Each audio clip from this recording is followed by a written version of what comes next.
Hubo una hermana de iglesia hace muchos años que quería que su hijo se haga miembro de la iglesia y oraba mucho por él para que este ya hombre siguiera los pies de Jesús y el camino de su mamá, ¿no? Que era hacerse cristiana.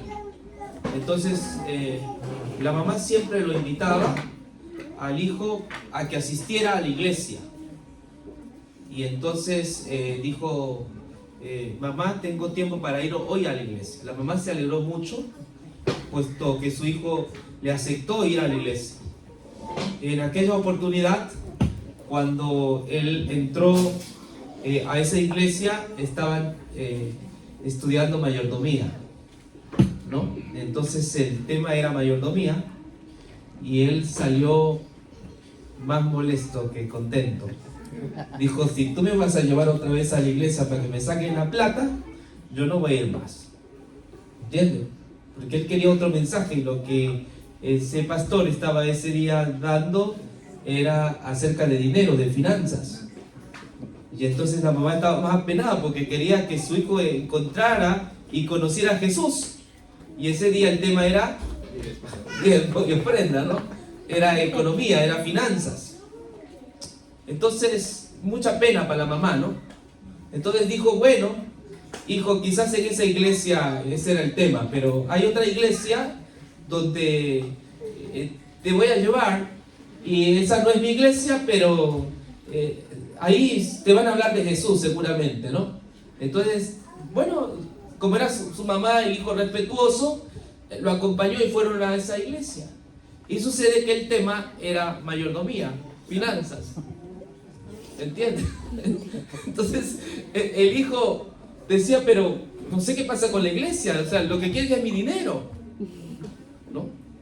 Y así, cuenta la historia que lo hizo por 4 veces y él salió decepcionado. La iglesia está interesada en finanzas y en dinero. Esto me llevó a la reflexión porque yo lo escuché de esta madre, ella me lo contó, ¿entiende? Para mí no es algo que lo estoy contando de mala fuente, sino de una fuente primaria. De ahí nació en mí el deseo de entender qué es la mayordomía. ¿Entiendes? O sea, tuve que hacer un estudio profundo para entender qué es la mayordomía. Y yo quiero decirles esta mañana que mayordomía no es un asunto que trata únicamente de las finanzas. ¿Me entiendes? Aunque su término viene de la palabra administración, pero no se basa solamente en finanzas, sino que la palabra mayordomía es mucho más profundo. Por eso he decidido ponerle un término que ustedes ven, ¿cómo se llama? ¿Mayordomía qué?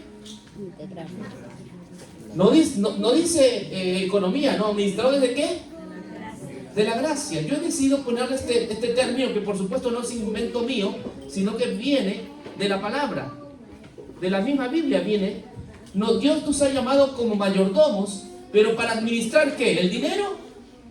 ¿La finanza? Mucho más que eso. O sea, la mayordomía es mucho más que finanzas, es mucho más que dinero. La mayordomía tiene que ver con que Dios te ha llamado en esta tierra, ha puesto su iglesia para que administre ¿qué cosa? Su gracia. Entonces, ¿está entendiendo? Su gracia. Y la iglesia ha fallado en este punto, porque no se está administrando la gracia. ¿Entiende? Se está administrando la justicia, pero no la gracia. ¿Qué es la justicia? Darle a la persona lo que se merece. Eso es justicia, ¿verdad? La persona recibe lo que merece. Eso es justicia. ¿Entiendes? Si tú te portas bien, vas a recibir cosas buenas. Lo que siembras, cosechas. Si tú cosechas cosas buenas, vas a recibir cosas buenas. ¿Está bien? Eso es justicia. Y todos entendemos de justicia. El niño que se porta bien no va a recibir disciplina en su casa. La va a pasar muy bien. Todos lo van a llamar el bueno. Eso es justicia. Pero Dios no nos ha llamado a administrar eso, sino que Pablo nos menciona que Dios nos ha llamado a administrar la gracia. ¿Por qué la gracia? Porque vivimos en un mundo desobediente. Porque vivimos en un mundo donde la vida de muchos de nosotros está manchada. ¿Entienden? En un mundo donde nosotros somos pecadores. Entonces, ¿cómo podemos administrar justicia si todos somos injustos? Entonces Dios nos llama a algo mejor. ¿Administrar qué cosa? La gracia. ¿Y qué es la gracia? La gracia es dar algo a alguien que no lo merece. ¿Entiendes? ¿Qué cosa es dar algo al que no lo merece? Esto va contracorriente al pensamiento religioso. Dios nos ha llamado a ser mayordomos, sí, pero de algo mejor, de su gracia. De poder dar el pan al que no lo merece, no solo al que lo necesita, sino al que no lo merece. O sea, tú puedes dar un pan al que lo necesita, ¿sí o no? ¿Sí? Si a un necesitado le puedes dar pan. Pero tú le puedes dar pan al que no lo merece.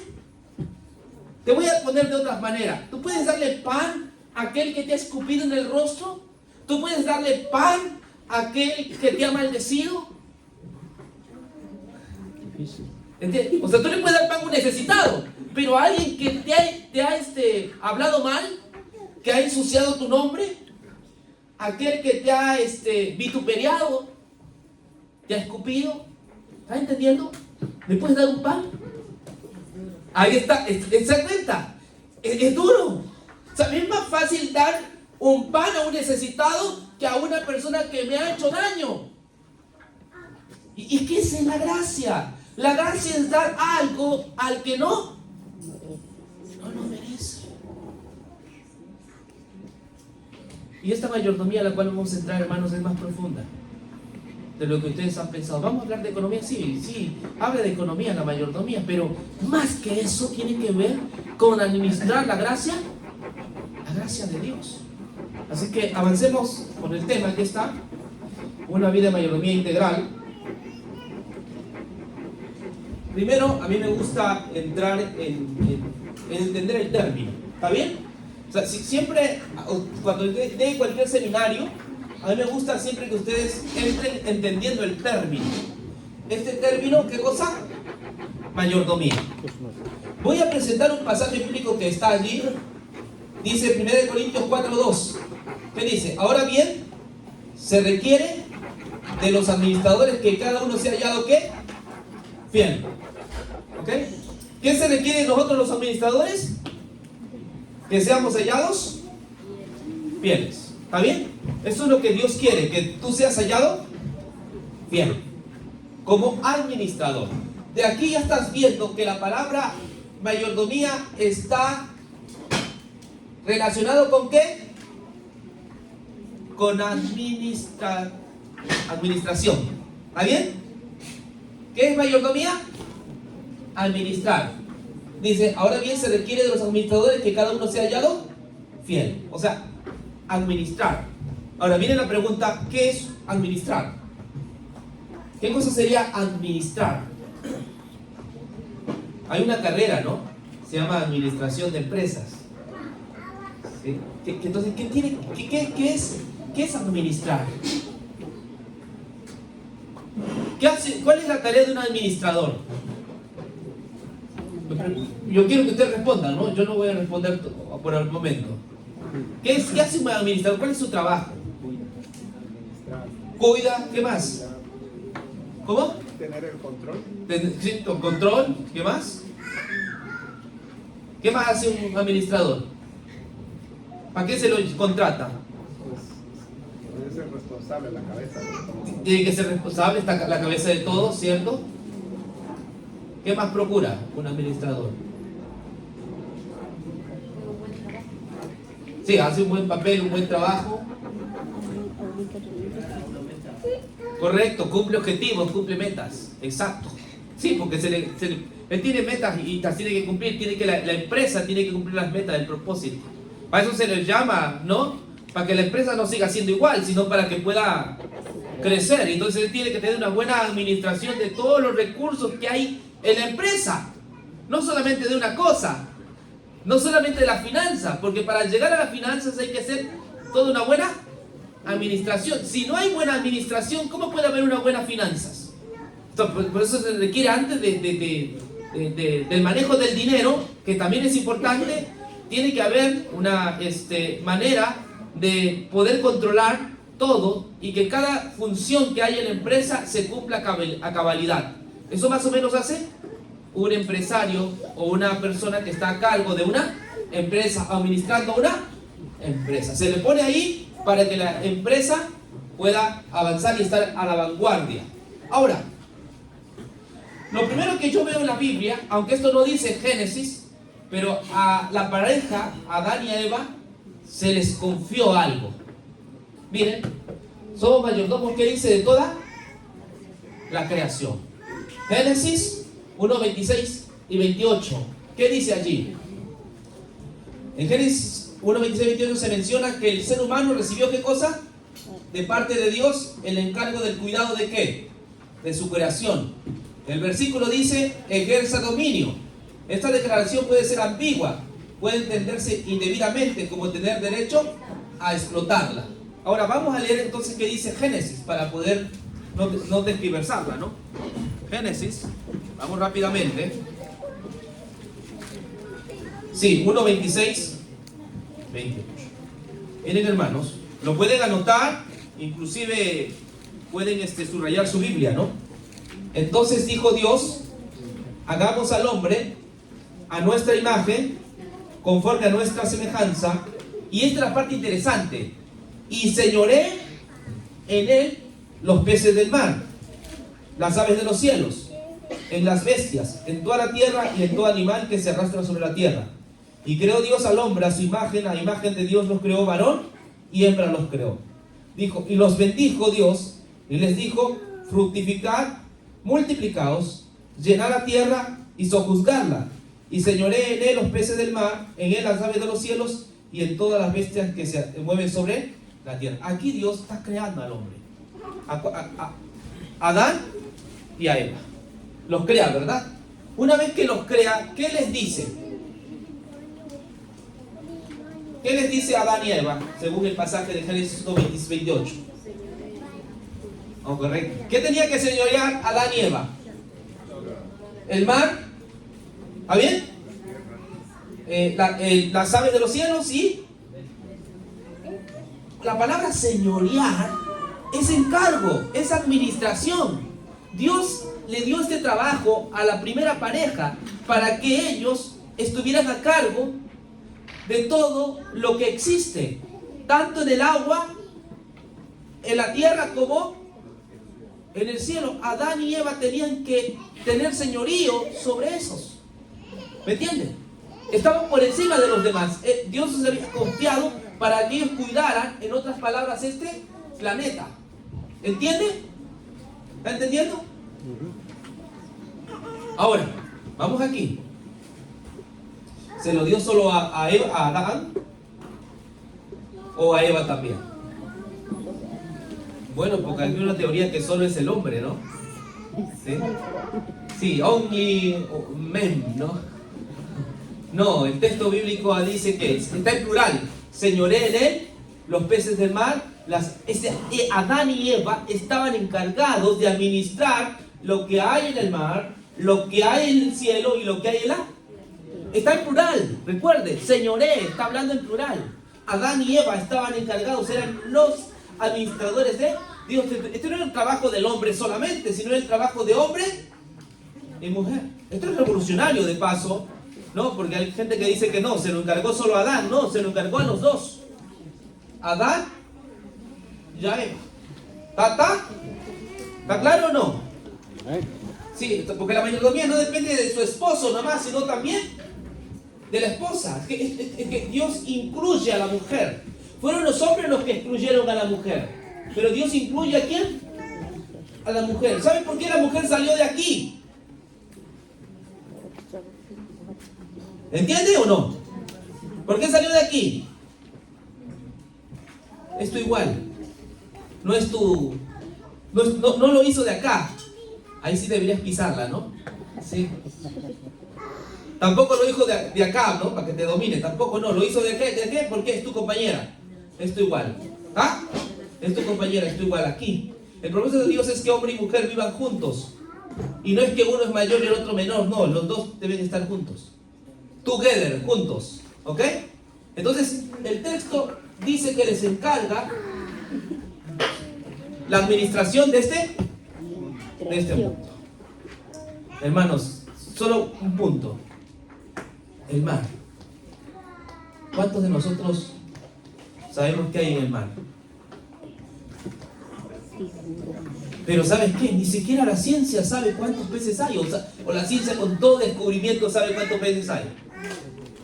El hombre más rico de la tierra puede tener todos los científicos que quiera, pero no va a poder descubrir cuántos seres hay.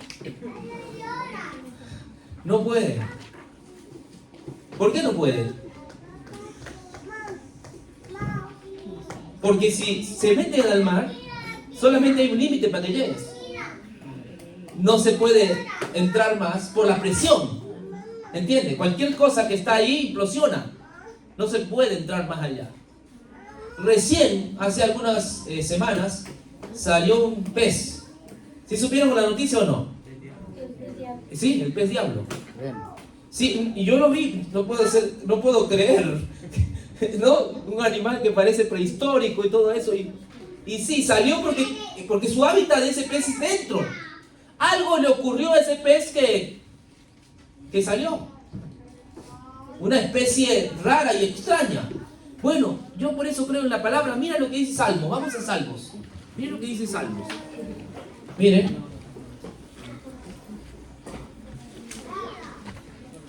Salmos. Eso es lo que Dios nos ha mandado a ministrar, ¿no? Salmos 104.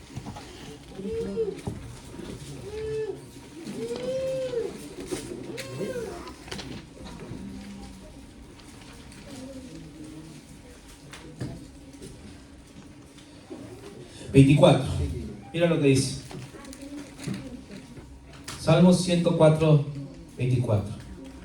Cuán innumerables son tus obras, oh Jehová. Hiciste todas ellas con sabiduría. La tierra está llena de tus beneficios. He allí el grande y anchuroso mar, en donde se mueven ¿qué? Miren lo que la expresión del salmista, no era científico, que dice seres innumerables. Miren en qué época lo dice también. ¿Qué más? Seres pequeños y ¿qué más? Y grandes. Allá están las naves. Ahí está Leviatán. ¿Y qué hiciste para que jugase en él? La expresión que yo quiero agarrar allí o tomar es esa que dice que en el mar existen seres innumerables, seres grandes y seres pequeños. Está hablando de que es algo que no se puede contar. Innumerable es algo que no se puede contar. Bueno, el ser humano, cuando fue creado, fue llamado para cuidar, para administrar la tierra. ¿Está bien? Ese es el primer pasaje que nos acerca a la mayordomía. ¿Por qué les digo esto? Porque mayordomía es administración. Y Dios no le dio el trabajo a Adán por alguna virtud que él hizo. ¿Por qué le dio el trabajo al administrador? Simplemente por gracia. Tú eres mi hijo, te creé, ahora te voy a dar este trabajo para que administres aquello que yo he hecho. ¿Está bien? Y el ser humano es administrador de esta tierra. Por eso que está preocupado por cuidar el medio ambiente que hemos contaminado y hay otras cosas más, ¿no? Entonces, en ese sentido, estamos hablando de la mayordomía, donde el ser humano administra. Ahora, esta mayordomía de la creación la hemos perdido, porque parcialmente la cuidamos, más la estamos nosotros dañando el medio ambiente. Además, ya los animales no nos hacen caso. Imagínate, acércate, hermano, acérquese un león. Hermano, acérquese un león. Se lo va a comer, vivo se lo come. O sea, ya no nos hacen caso. Los animales nos tienen miedo. ¿Entiendes? Se ha roto la relación del hombre con la creación. Al comienzo no era así. Un león se podía acercar y tú le podías acariciar y no pasaba nada. Era como un gatito manso. Pero los animales están en rebeldía contra nosotros mismos, porque la naturaleza está, por el pecado, ha sido afectada. ¿Está bien? Entonces la mayordomía en ese sentido del planeta nuestra es limitada. ¿Está bien? ¿Está entendiendo? Tenemos la mayordomía de esto, pero ha sido limitada por el pecado. ¿Cuánto a mí me hubiese gustado agarrar un ave y acariciarla? La puedo hacer cuando es pequeña, ¿no? Y de pronto se cae y la crío y ya, ¿no? Pero esas aves que están libres no van a venir a ti, van a tenerte miedo, ¿entiendes? Porque piensan que tú te lo vas a comer. Así que hay una especie de rebeldía, ¿no? La mayordomía en ese sentido de la creación fue afectada por el pecado. No nos llevamos bien, ¿ah? No nos llevamos bien con la creación. Hemos perdido eso. Antes teníamos dominio sobre la creación. Ahora la creación tiene dominio sobre nosotros. ¿O no? Viene un terremoto y ¿qué pasa? ¿Tú puedes decirle, para, terremoto?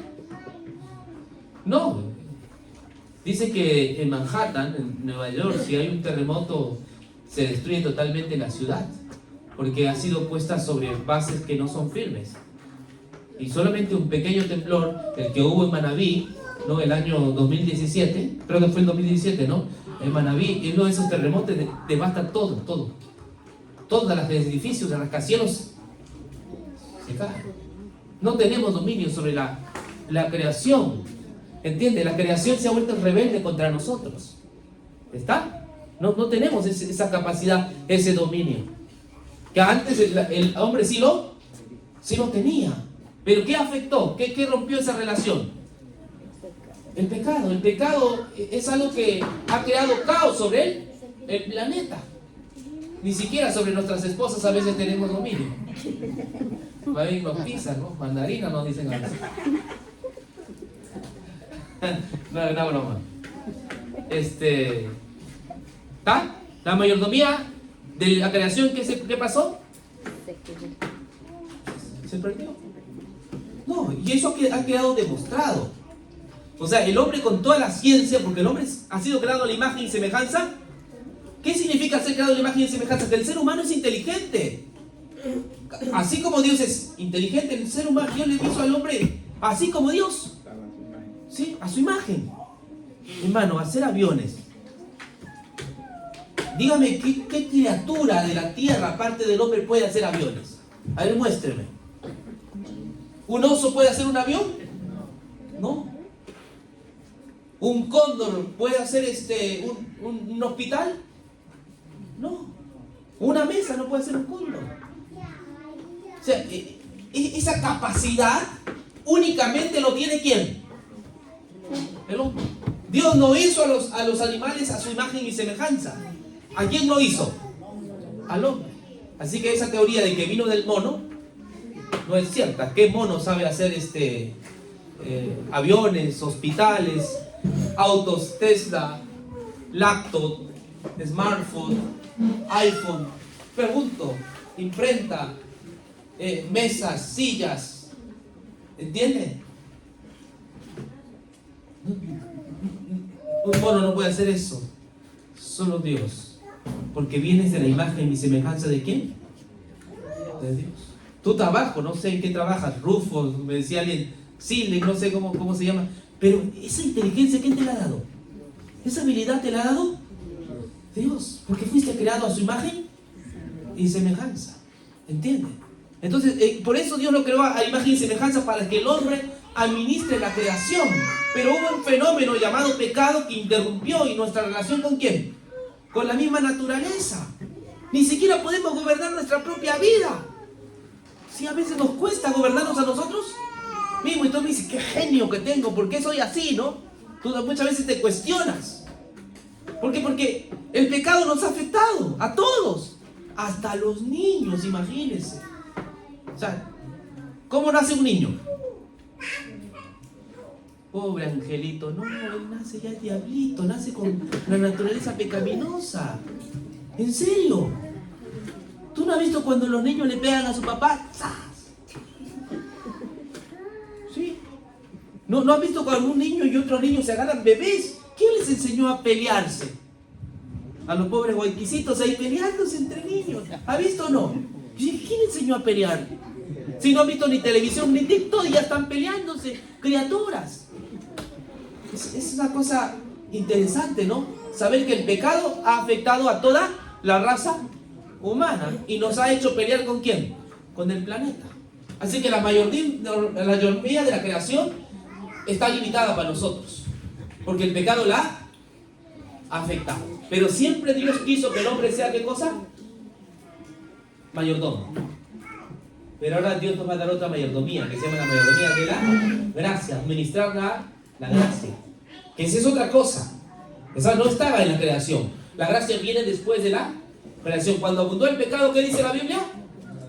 Entonces, ahora ya no somos mayordomos tanto de la creación, esa está limitada.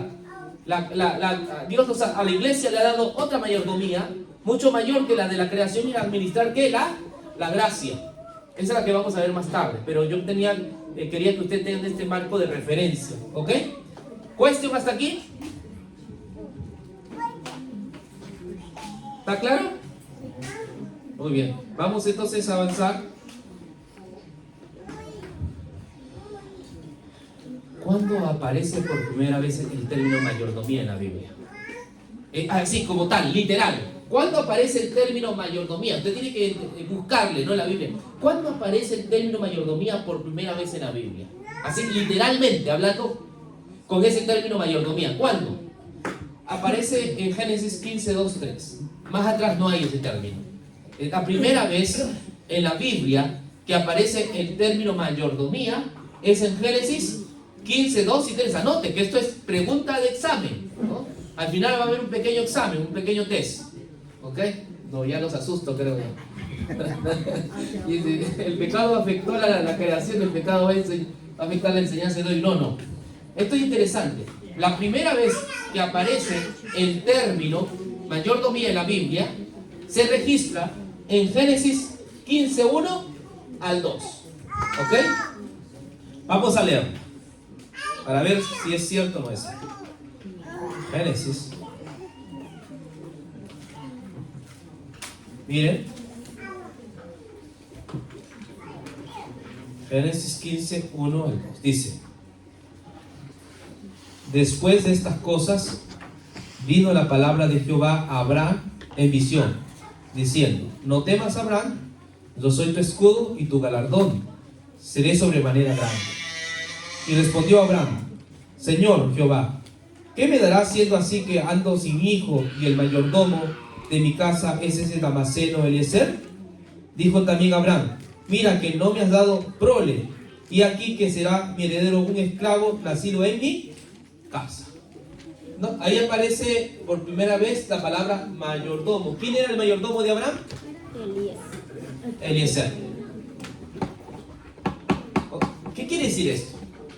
Usted sabe que Abraham era un hombre rico, ¿verdad? Un hombre rico. Él tenía a alguien que le administraba todas sus riquezas. Todas. Menos la esposa. ¿Cómo se llamaba? Eliezer. Él era su mayordomo. Y en esa época, cuando alguien no tenía descendencia, por ley le iba a tocar toda esa administración ¿a quién? A Eliezer. Se iba a quedar con todo. Eliezer era el mayordomo de Abraham. ¿Entiende? ¿Qué quiero decirle aquí? El trabajo de mayordomo es de confianza. O sea, se le da ese trabajo a alguien por confianza. Te doy ese trabajo porque te tengo confianza. Entonces, Eleazar era la persona de máxima confianza o de mayor confianza de Abraham. Al punto que Abraham le dio que administre todo, sus tierras, sus animales, su casa, su riqueza. Él tenía que administrar todo. Todos los recursos que tenía Abraham, Eleazar los administraba. administraba. Allí aparece por primera vez esta palabra mayordomo, y en el hebreo quiere decir mesquet. Ok, aquí está. Ben mesquet. Ben mesquet. O meschet. Ben meschet. Ok, eso sería ¿qué cosa? Mayordomo. En la parte de abajo está, ¿no? Ben meschet. En el griego creo que la palabra que más conocemos, oikonos, ¿no? Oikonos, del griego oikonos. Oikonos. Entonces, el mayordomo es un meshet, ¿ok? Ben meshet.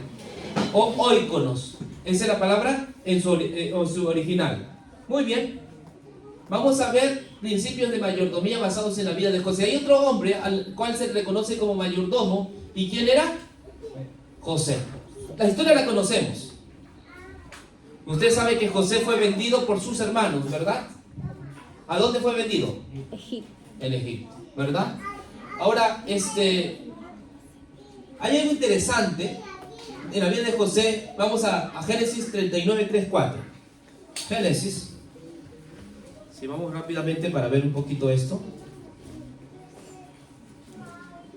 Génesis 39.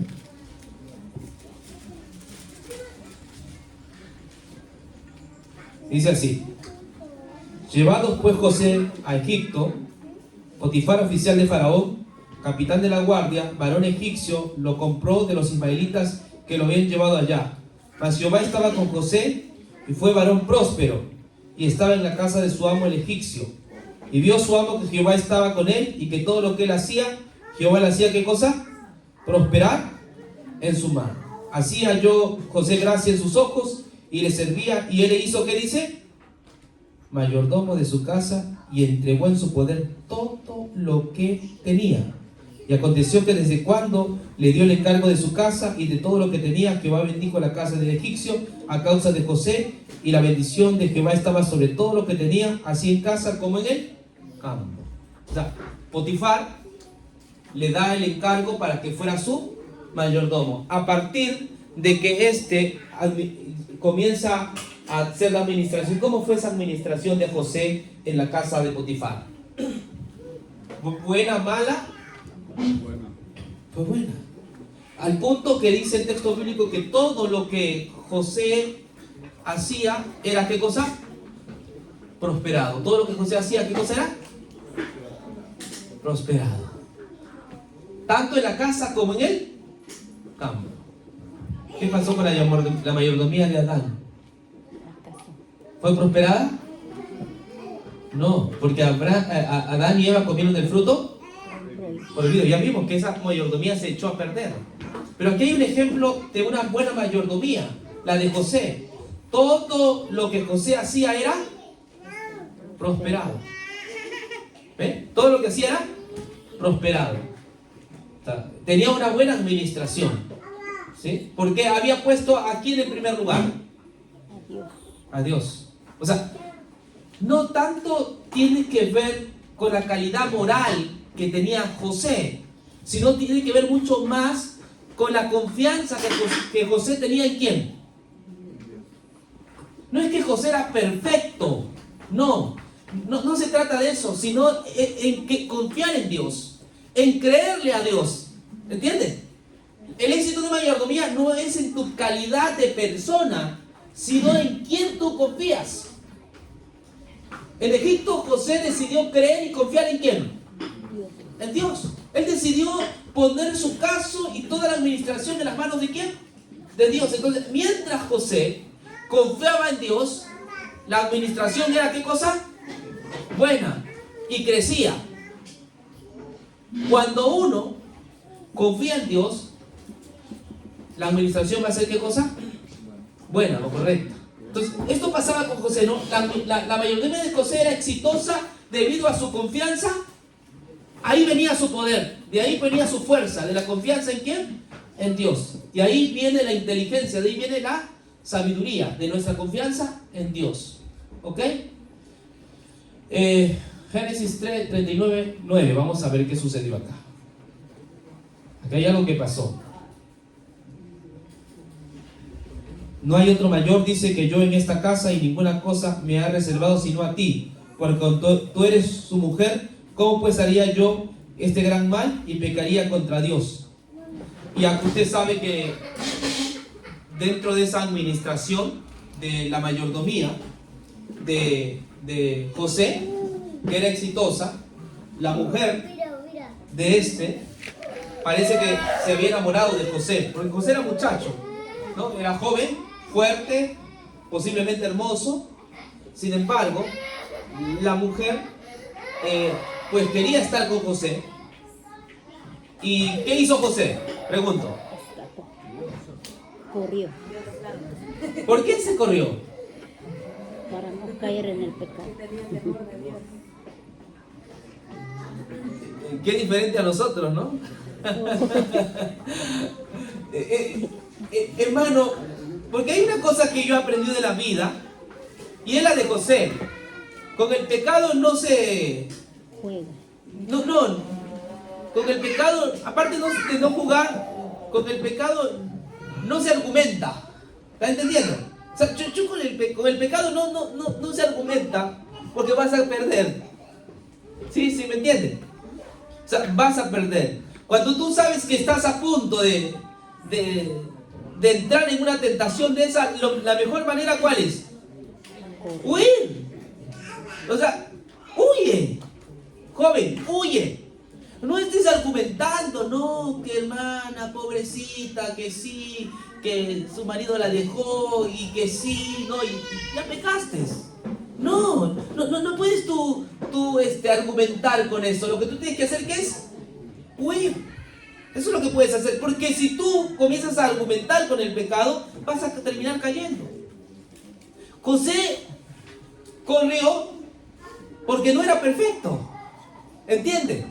No era perfecto. Él sabía que si le decía no a la mujer de Potifar, ¿qué estás haciendo? Que que el otro, iba a caer. Así que lo que tenía que hacer es huyo, porque aquí corro peligro. ¿Qué haces tú con el peligro?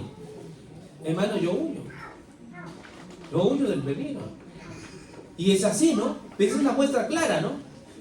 José huyó. Por eso te digo, a veces se le ha pintado, no era perfecto, venció la tentación. No, José simplemente se dio cuenta de su debilidad y se fue. No va a argumentar, no era santo. Ah, no, yo sí soy santo, no, yo no voy a pecar, no. No podemos nosotros estar transando con el pecado, argumentando, hablando, comentando, ¿por qué no? ¿Está? Mire, yo he sido terapeuta, entonces sabe lo que es un terapeuta, ¿no? Familiar, y soy terapeuta, y me ha tocado hacer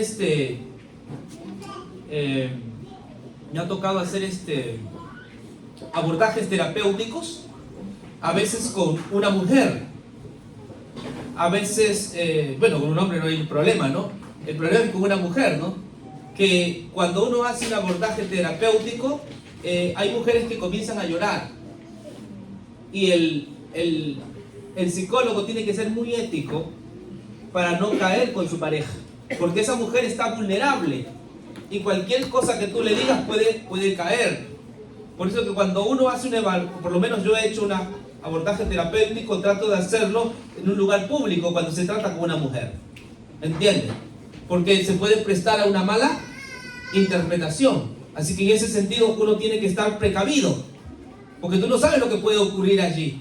Así que siempre uno tiene que estar con la mente ya preparada. Es decir, yo voy a hacer mi abordaje terapéutico, no me voy a meter en situaciones sentimentales con la persona, por más que esté hecho pedazos, porque si no, no voy a poder ayudarle, porque si ella llora y yo lloro con ella, los dos caemos. Es así. ¿Y cómo voy a poder ayudar a una persona si yo también soy vulnerable a ese tipo de cosas? Yo tengo que estar bien claro en mi mente cómo ayudar a esa persona. No me puedo involucrar sentimentalmente porque no la estoy ayudando. Al final yo también soy un problema, necesito ayuda. Entonces hay situaciones en las cuales muchos psicólogos me caen, muchos pastores también caen, dando un consejo, una terapia a alguien. Hay que tener mucho cuidado. Lo mejor es que para alguien que tiene problemas del alcohol, ¿qué es lo mejor? Irse a una cantina, Y si te huele cuando estás pasando por la cantina por ahí cerquita, vete por la otra esquina, no pases por ahí. Porque el olor solo te va a traer y vas a caer en bandeja. Es mejor influir. ¿Entiendes? ¿Por qué? Porque hay tu debilidad y la idea es que no caigas, porque una vez que caes, difícilmente es que salgas. ¿Entiendes? O sea, no hay que jugar como dijo usted, hermana. Entonces, en esto podemos ver a José que Dios lo bendecía, no porque era perfecto, sino porque confiaba en él. ¿Está entendiendo? Porque a veces se exalta, qué maravilloso José. No, es la confianza que él tenía en Dios. Y esa confianza la podemos tener todos.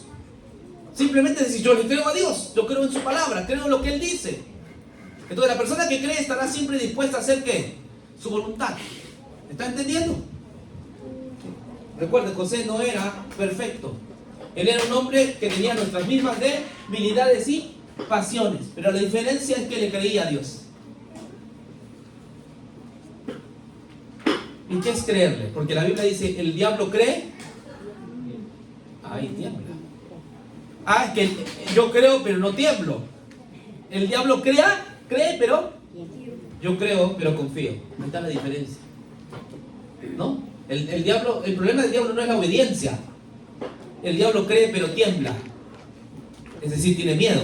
En cambio yo creo pero confío. Yo confío que el Señor estará conmigo donde quiera que yo. Aplausos para el Señor.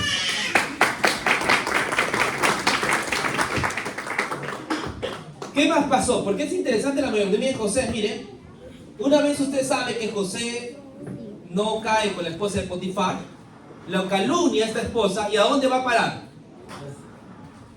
¿A dónde? A la cárcel. ¿Qué tan mal le ha ido a José, no? Odiado por sus hermanos, lo intentaron matar, luego alguien dijo, no lo matemos, vendamos, lo venden, comienza a prosperar en la casa de Potifar. Esa mujer lo calumnia y fue a parar ¿dónde? A la cárcel. ¿Qué tan mal le iba a José? ¿Entienden? Allí en la cárcel, donde es horrible, no sé cuántos de ustedes han estado en la cárcel, pero es horrible una cárcel. No me digan que es bonito, es un paraíso la cárcel. No se va a comparar a este lugar. No se va a comparar porque todo en la cárcel es limitado. ¿Sí? Yo he visitado las cárceles y de verdad es horrible, ¿no? Yo no sé cómo es en la cárcel los políticos, pero las cárceles que yo he visitado son horribles. Una cárcel horrible fue los violadores, ¿no? Porque él fue acusado de querer violar a la mujer de Potifar. Estuvo allí, en lo más bajo. Pero dejó de creer en Dios porque le iba mal. ¿Ah? Y ahí viene el problema nuestro. Cuando nos va mal, dejamos de creer en Dios. Él no dejó de creer en Dios. Aún allí mismo, en la cárcel, él decidió creerle a quién. A Jehová de los ejércitos, a Dios. Él siguió creyendo en Dios. Y en la cárcel allí conoce, ¿no? A un panadero. ¿A quién más? A un copero. José tenía la capacidad y el don de interpretar ¿qué? Sueños. Eso no lo tiene cualquiera, de paso. Lo tenía. Ya ustedes ya saben la historia, para abreviar. Él interpreta el sueño de ¿quién? Del faraón. Que viva la fiesta. Interpreta el sueño de ¿quién? Del faraón. Y luego el faraón ¿qué hace? Lo sube. Y es el nuevo mayordomo ¿de quién? De todo Egipto. Ahora, ¿dónde está el éxito? Aquí vamos a ver lo que hace el mayordomo. ¿Qué hace él como mayordomo? ¿Cómo administra eso? Hay dos cosas que yo aprendo acá. Es prudente y planifica ¿para qué?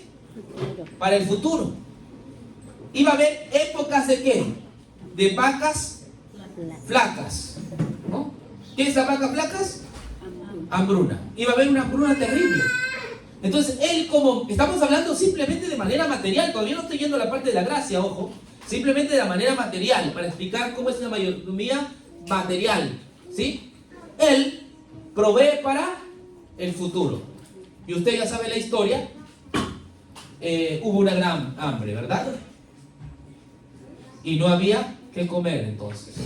Pero él había almacenado trigo, ¿no? Y muchas cosas fue guardando por 7 años.